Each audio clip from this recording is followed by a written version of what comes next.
This right here, this is the mill that I've shown in all the other previous videos for the most part, except for maybe one of the earlier ones.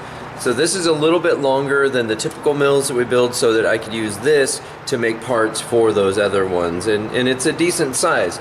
But I'm going to use this as a vehicle to show you a little bit about what's changed, because this is a little bit on the older side. Also, I want to show you what I'm doing with the spindle mount here. So let's move over to camera hands mode. So I guess I'll start here with the spindle. So this is an ER11 a spindle, and that has to do with the size of the collet that you can put inside of it. The size, it's the size of the holder, which is the size of the largest collet that you can put in there, and of course taper and such. So Google that.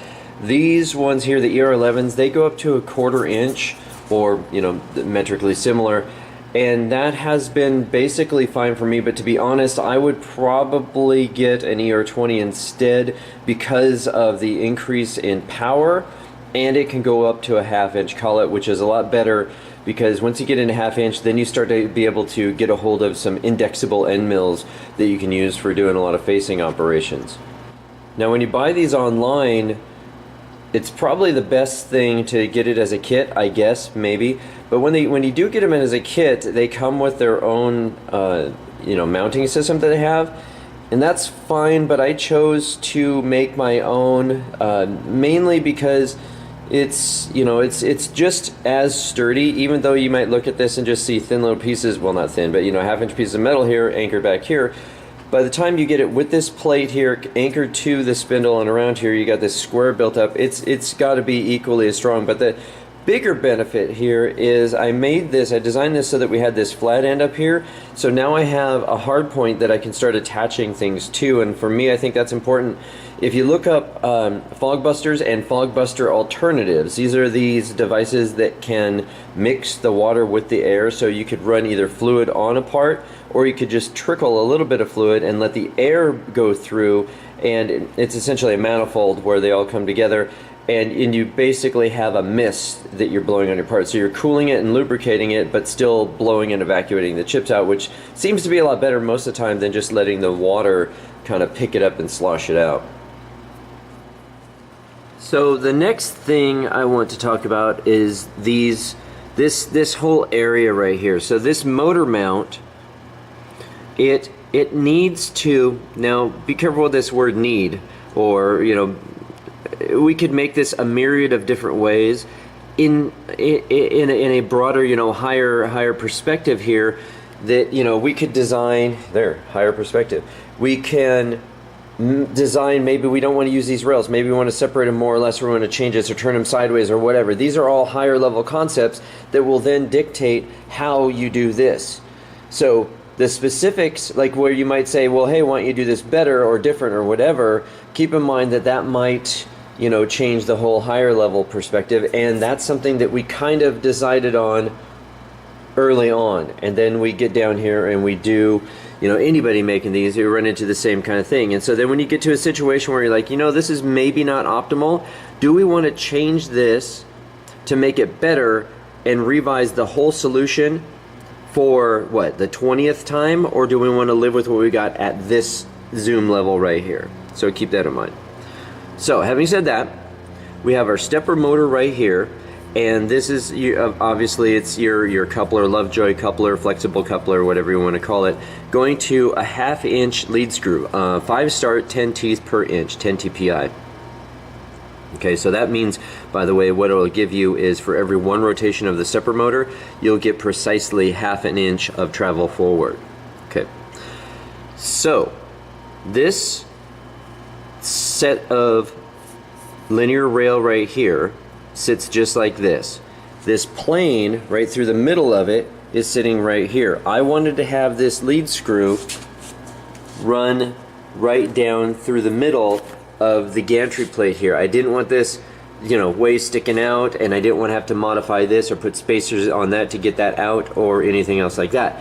So that dictated the placement of this shaft, which therefore dictates where this motor has to go. So this motor's sitting right here, and I know that this is pretty obvious, but I'm getting to the point here.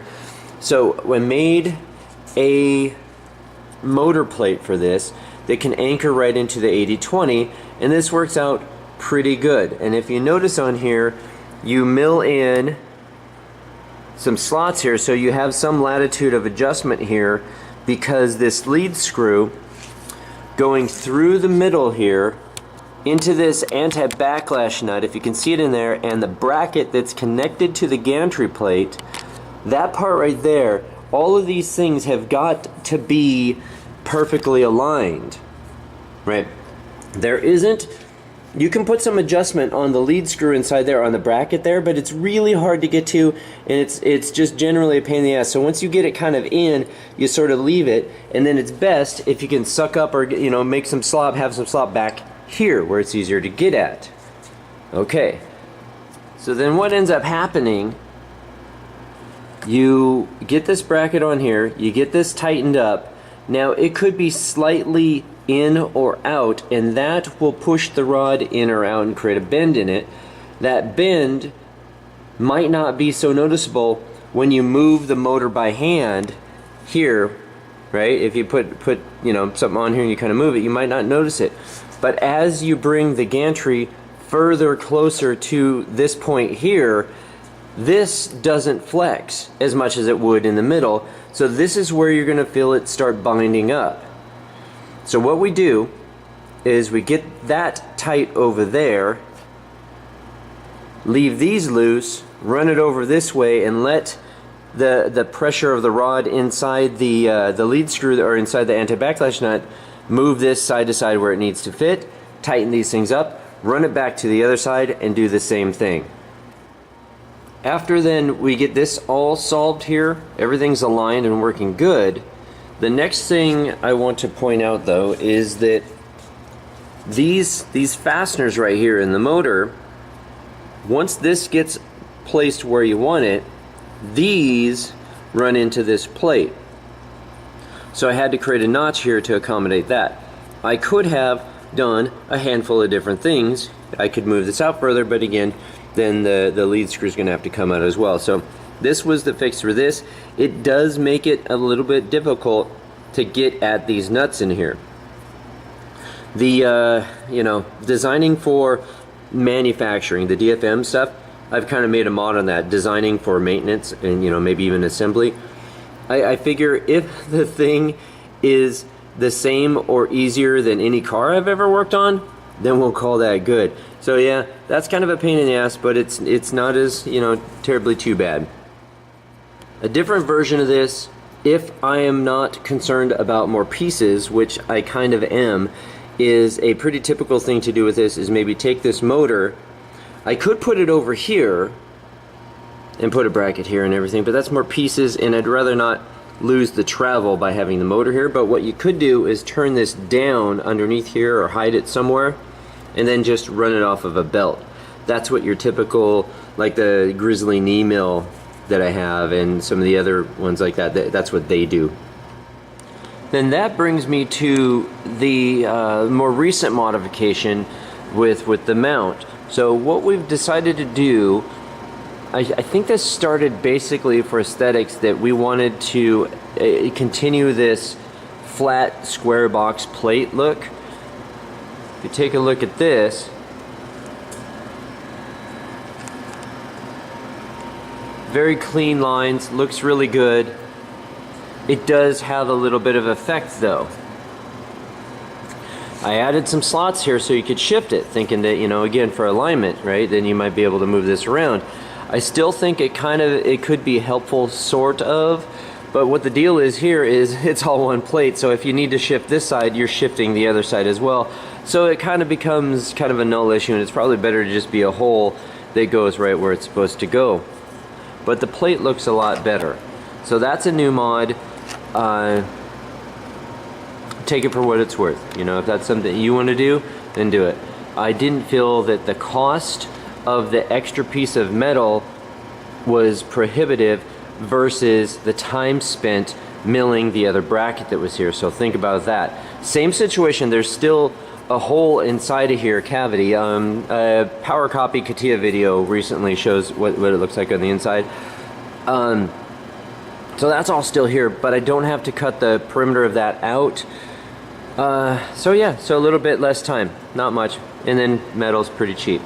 Now, the other feature here that you might have seen that I probably should address has not so much to do with the motors, but we've got these GX16 aviation connectors, and I think that these work really nice for the purpose. If you get the GX16 dash 4, it'll be a 4-conductor connector that you can put in somewhere here. You know, maybe put in this plate or make another plate, and then you could make your own cables here, and you could run this off to your control board. So we've opted quite frequently to make our control board separately, either put it on a board, this might be for testing and then maybe it'll go in a box later, and mount it on the mill itself, or run it to some separate podium style situation where you have your computer and your electronics and everything on that podium, and this becomes, you know, then you'll have this all braided and shielded together, so you have one big snake that goes over there. Depends upon how you want to work it. Now, at one point in time, you notice that you know, that this is actually on wheels now, which is really, really great. I know the other one as well, but we didn't used to do it that way. It would just make just kind of a top half, and that sort of warranted this extra cable here, because it was kind of hard to figure out where to put your electronics, and you don't want to put them inside the bed here, because if you're running fluid, then you're going to get water on your electronics, and I don't know how much I trust any kind of waterproof enclosure to keep that crap from getting into it. So then that'll bring me to the cart itself. Building a cart for these, before the idea was that this would just be a tabletop CNC, you just set it on your workbench and that's kind of how it would work.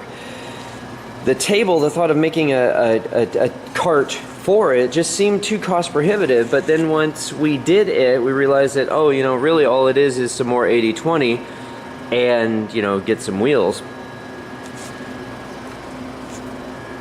Okay, so that's really it, right? But I want to show you something that we did think is pretty unique. This top half here will separate from the top of the cart by this bracket here. So all we did is take a piece of L stock, and you see this is really thin, and all you have to do is loosen these up and slide this down. This piece is not a part of this piece right here. So you loosen all 4 corners here, and then drop this down, and this whole top part here will just separate from the cart itself.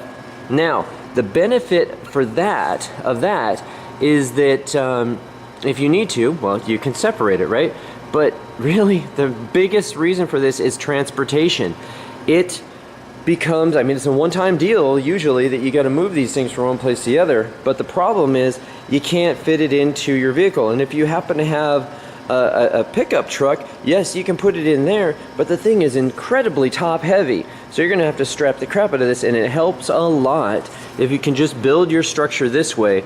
Drop this down, separate this off, set the heavy stuff down in your bed or in the you know, the floor of your vehicle, however you want to work it, and then this just pitch in the lower cart wherever you have space.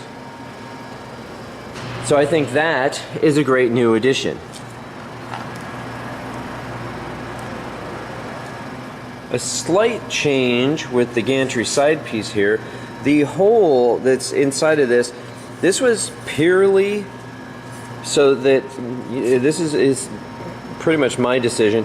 I wanted to be able to make this as skeletal as possible, so if I'm looking at something over here, I can still see it wherever I go to. And that was important to me. Now, I know that a lot of people will maybe believe, that's kind of showing some bias there, isn't it? They'll believe that, you know, hey, you should get rid of this hole because it would be stronger. Matter of fact, then, why are you making it out a 1/4 inch? This should be 1/2 inch, right? You should maybe make it 1 inch. How about we just make it 3 inches, right? What is the right amount, you know, of material to have here? So I made a choice to cut an opening into here for visibility. You or other people may not want that, may not like it at all, and that is absolutely fine. I'm fine with this. But what I did do is I moved it up a little bit from down here to up here. And what does that do? Well, what that gives us is these holes right here that are running up and down, we add some ribs into this, a stiffener that runs down here and one that runs down here. When the hole was lower, the stiffeners were ending right where the hole was. That still puts a bending spot right here at the end of that stiffener, right where the hole is. Now, when the stiffeners run down to here, it's a lot tougher to get it to try to bend here. By the way, though, it never really bent anyways. Okay, let me show you some examples. So here is a typical stiffener that we add onto this. M4 fasteners with nuts on them, anchoring this to the plate down to here. Okay, so you tell me, looking at this from the side here like this, how much is that going to bend? Do you think that's going to be a problem? Well, you know, point of contention. I can't get it to move. I try to hold this with one hand and show you, but this is not flexing. Now, torsionally, maybe it could have some problems here, but because of these screws down here, those over there, and the top piece all anchored up here, it's not an effect that we're seeing happen. The whole thing here does not cause these sides to oscillate. Now, addendum to that, nothing moves, you know, right now, put it this way, none of these things are the weakest link. And now we shouldn't upgrade things just because they're not the weakest link. This is really damn tough, but the weakest link that I can see right now is the plastic pieces inside of these slide blocks here. I also have a small issue with this plate itself. In totality, the whole plate running like this is just one singular plate running down the side here. So this whole unit can twist a little bit. And you might look at that plate and go, well, yeah, of course it's going to twist. But keep in mind, it has 2 steel ribs on it, you see? So that helps. I mean, it's definitely stiff in this direction, if we want to call that the, you know, the lateral direction here. But torsionally, yeah, you're still going to get some twist out of that. So future iterations of this, you can probably bet that I'm going to be doing something to this, either changing this out completely. I've thought about making this all one piece of 80/20, but I like the plate to be able to add stuff to. Or what I might do is just create some, not ribs, but some standoffs, if you will, off of this, and then run a second plate through here and have everything anchored to these standoffs really tightly, so that should alleviate any kind of torsion problems. Now, a lot of us are making these moving gantries. It really seems to be the way. Having a moving table just doesn't really work out for most people. I don't want to have it around where I'm at because the table moves and it starts, it's hard to, gosh, what do I want to say here? The table's moving around, so it almost like it doubles the size of the footprint of your CNC because the table's extending way out and way back. And then it is not the perfect situation. It would alleviate the problems of a swinging, you know, telescoping Z-axes here. It's telescoping and moving Z-axes, because you can grab this and, hold on. God damn it. I'm not trying to make this an infomercial of like, look, I can't even bend it, but I'm having a tough time bending this. But I just want to show you. There you go. You can kind of see that. See the flex there? Anyways, that's fully, you know, extended out, and I'm pulling on it to a large degree. If you want to alleviate that, though, you could make this rigid and have the table move. But then the problem is, as your table moves out, depending upon how you anchor it to its base, you're going to get some table moving like this as it slides out to the extreme of its different lengths. It'll start to tilt. So more stuff to consider. Again, like I said earlier, from a higher level point, we decided we wanted a moving gantry. And now we'll figure out the engineering and the problems, you know, with that. I don't want to go back to that drawing board quite yet. This is a picture of the mount that comes with the spindles that you can buy online out of China. And this one here happens to be, if you can see that down there, so fingers for scale, I guess. This is an ER20, so this can take up to a 1/2 inch end mill. The problem I have with these, I don't have much of a problem with these. These are great, and they're really cheap. I mean, when you get if I told you this thing costs $400, most people say, "Oh my God, that's $400." But with $400, the kits that you'll see on there, you will get a spindle, you'll get the mount, you'll get the VFD, which is a pretty good heavy-duty control box. I think the other place I was looking at is Automation Direct, I think is what it's called, Automation something. And they have some pretty cheap VFDs, but they don't put out the power that these ones do. And you get a collet set as well. Oh, sorry, and you also get a fish pump and a little bit of hose, because these are all water cooled. If you haven't watched any of the other videos, mine or anybody else's, these are excellent. These, the air cooled ones are probably sort of fine, but these ones here, you can touch them. You could run this thing for 3 days solid, 24/7, and 24/7 for 3 days. Yeah, right. And you could run them all the time, and it's going to be still, you know, cool to the touch. Of course, depending upon what your water reservoir is. I want to say one more thing about the torsion issues with this and the problems with having a Z-axis column here extended out all the way. You could alleviate a lot of the potential wiggle and oscillation that you get from this by making the whole thing shorter, which has been done too, but I don't recommend that. What I do recommend is you give yourself as much clearance as you feel that you would possibly ever want to have, then prop all of your stock up. Even if you're cutting something short and small, have yourself, you know, like a 20-30 millimeter, 20-30 centimeter table that brings it way up to about here, that you can cut on, bring this whole thing up here and cut. And then you'd say, well, what the hell difference is that if I just make myself a short one? Well, that gives you the ability to mill larger things that maybe you're not cutting them all the way down. So for example, say that you wanted to engrave on some big piece of wood, some big, you know, wooden table that they have that's maybe, you know, like so thick. You could feed this all in here and you'd still have the clearance to mill on top of that. So that was the thing that I wanted to do. That's why I'm still pretty adamant about the height of this thing. I wanted to have the clearance there. Oh, another thing. Let me go show, well, I can just tell you here, you can probably visualize with my hand wiggling around. Mill vices. You're gonna put a mill vise in here, and you're gonna have it, you know, holding onto a bracket or wherever you need to be working on. That mill vise is pretty tall. And if you make this thing really short, this vise right now, the way we've made it, or vise, this mill, the way that we've made it, with a mill vise in here and a part clamped in it, if you bring this all the way up, it just barely clears a part in a vise. So that also speaks to why we need to have this kind of a height on here.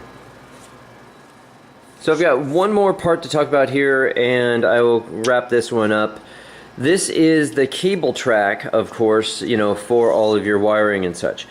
What you want to look for is, I mean, you want to find a way to mount this nice, and you can kind of see here, they've extended out a little bit further, but I've even added onto this plate a little extra so that you could mount this to this, but they needed a little bit more clearance on this one, so they put a bracket out here as well.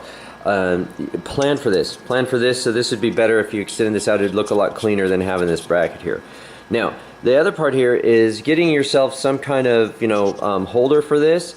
It's aesthetically pleasing, but probably not 100% necessary, because the track does kind of support itself, but I would never let it do that. It just doesn't look good. So what you're seeing right here, this is just two pieces. It's not U-channel, it's just two pieces of angle stock that we've put real close right together here.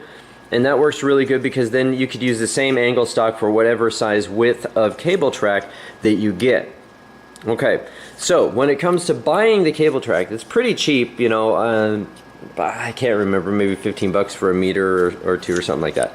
Anyways, get yourself, this one here is like 15 by, you know, 25 or so.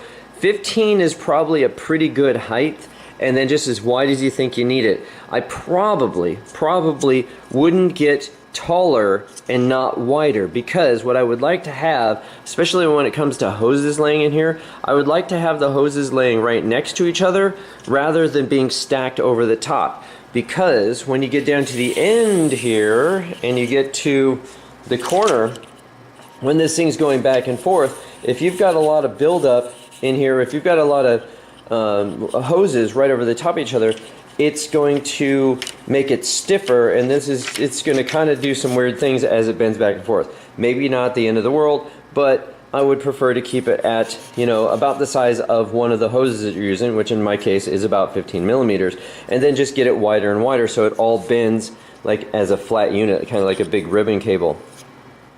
So then the next question after that is, okay, well, how wide should I get? All right. Well, how many cables are you running in here? All of these little wires, like the stepper motor wires, they're not any big deal. If you shrink wrap them and you put some mesh on them, then yeah, maybe they get a little bit bigger, but still not too big of a deal. The bigger deal comes from when you're using a water-cooled spindle, and you start putting your hoses in here. So you'll end up having two of your hoses for water cooling coming out of the spindle. Now remember, you guys that don't do this, this is not coolant to spray on your part. This is coolant for the motor. There's basically a thermos inside of here that it just cycles through. You need a pump to pump it through. There's no pump inside here. So these hoses are going to come out. They're going to come up here. They're going to go into your cable track and run down and out, and then somehow they're going to pop out of here and then get into your other cable track and run over there and then pop out and then go out to your control board and to your water reservoir. So then if I'm only going to have the two wires for coolant, then this track right here will work fine. But then look back over here. Remember on my other spindle where I have a mount here, I said it's a hard point for different attachments. I'm going to possibly attach one of these fog busters on here. This fog buster needs to have an air line and a water line. So that's two more hoses you got to put up there, and then consider anything else. Now, we're not going to run a vacuum line through there. So if you're going to have a vacuum on here, that's going to be a separate thing, and that's fine. That's typical. You'll route that off wherever. But think about all the different electronic type devices, all the other, you know, coolant lines, air lines that you might attach to this in the future, and make sure that you buy yourself the right cable track to accommodate that. Sorry, one last thing. I know this is getting a little bit long. I've been trying to keep my videos short, but this is one of my original version 2 CNCs. This is the one I made it extra long. I use this to cut out snowboards, longboards, and anything else that we need a little bit more size. For the blinky light video that I did, or for the snowboards with the embedded lights, I used this mill here to mill out the mold that we could put the lights into and then pour polyurethane in there. Anyways, this mill, over here, this mill is floppy as all get out, right? So this look at this. So here we have these V-slot bearings going into a plate that's entirely too thin to support this, and then more V bearings and track that we put all out through here. It was much better than version 1, but it's pretty bad. But like I said though, it still cuts longboards and snowboards just fine. It tracks, it keeps on track, and that's good. It just wobbles. So look at this compared to the other one. See this up here moving all around? So this won't cut metal. No way. It can't do it. Even going through wood aggressively, it's going to start to wobble and chatter. All right. So like I said, we still use it almost every single day. And not a day goes by that we don't think, hey, we should upgrade this. But then in hand, we kind of think, well, by golly, this old creepy thing is working pretty well. And again, water cooled. I mean, all the parts, this part, the spindle, it's great. But the rest of it's got to go. So then we're doing the new ones and we start thinking, let's retrofit this and make it better, and that would be a great idea, except this is one of those things where you say, okay, well, I'm going to take this structure here and I'm going to make this bigger and better and make it hold better. Maybe I'll put some linear rail on this, and then it's like, okay, well, this back here, this piece, that sucks as well, so let's fix that. And then before you know it, you're like, fix this, fix it. You know what, we just need to redo the whole entire thing. So, having said that, that's what we're planning on doing. The nice thing about it though is that when we built this CNC here, we welded together a cart and that didn't work, and so we ended up making a new cart with a bunch of crap under it out of 80/20. And then we never actually bolted it down. So this long CNC here is just sitting on top of this cart. And believe it or not, I can't attest to how well this is right now, but the whole length of the table here, we're only off over the length of it, which is about 7 feet, by about 5/1000ths of an inch. I would probably say that that's probably changed over time. But anyways, the stuff that I'm looking at right now, this is the future of what we plan on doing with this. We haven't yet built a CNC with rack and pinion. For a while, I thought that rack and pinion was the gold standard for CNCs, and that's what you're supposed to do. But after reading more and more on it, they talk about having a lot of anti-backlash problems, or backlash problems, that we or people don't have with the lead screw. So we're in good shape there, it seems, because I don't seem to have any problem with the mills that we build with backlash. But as far as other things go, this seems to be a very robust way to do it, and so I want to try it. So that's what we're doing here. So I just thought I'd end this with just a little bit of a trailer on what's coming. Alright, battery's getting low, gotta go. That'll do it for the March 2018 CNC update. Hopefully I'll do another one before, the next 6 months. We'll see. A little bit, a handful of things have changed since the last time, and so that's pretty cool. I think I'm on, a progressive direction, I guess, and kind of some of the stuff that, the future holds. I don't know if this is going to be the best thing in the world or not, so I guess we'll find out. By the way, I do have an Instagram account if you want to check that out, of the same name as this. I post a little bit more of the day-to-day goings on, of all the stuff that I do. Dissonance, right? All the crazy stuff. I think that's it. See you next video.